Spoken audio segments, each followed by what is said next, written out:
தேமுதிக captain படத்தை யாரும் use பண்ணக்கூடாதுன்னு சொல்லி வந்து ஒரு அறிக்கை ஒன்று விட்டுருந்தாங்க.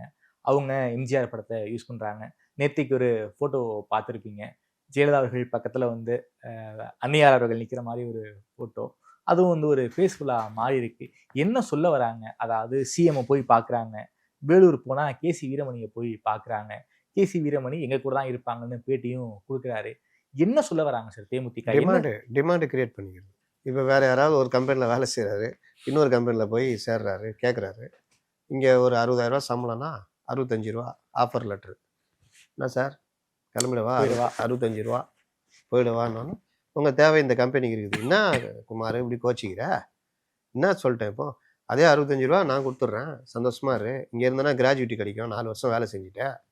இப்போ அங்கே போனால் போய்டும்ல, இதே கட்டாகும். எதுக்கு 65 ரூபாலாம் முடியாது. சரி ஒரு 2 ரூபா போட்டு தரேன், நான் பேசுகிறேன் ஹெச்ஆர்ட்ட. நீ ஏன் இந்த டிமாண்ட் இருக்குல்ல, அந்த ஆஃபர் லெட்ரு அதுதான் போய் திமுகட்ட பேசிட்டு ஒரு ஆஃபர் லெட்ரு 4+1 என்ன சொல்கிறேன்? என்ன சொல்கிறீங்க? கொடுத்துட்டாங்க. என்ன இப்போ எது கோச்சிக்கிற?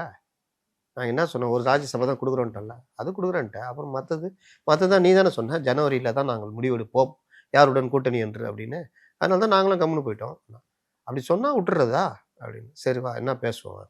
இப்படி தான் இந்த டைலமாவில் வச்சுக்கிட்டு அதில் கில்லாடி இந்த அம்மா விஜயகாந்தை வச்சு வியாபாரம் பண்ணி பெரிய அளவில் கட்சியை ஒன்றுலாம் ஆக்குனதில் இவங்களுக்கு பெரும் பங்கு உண்டு.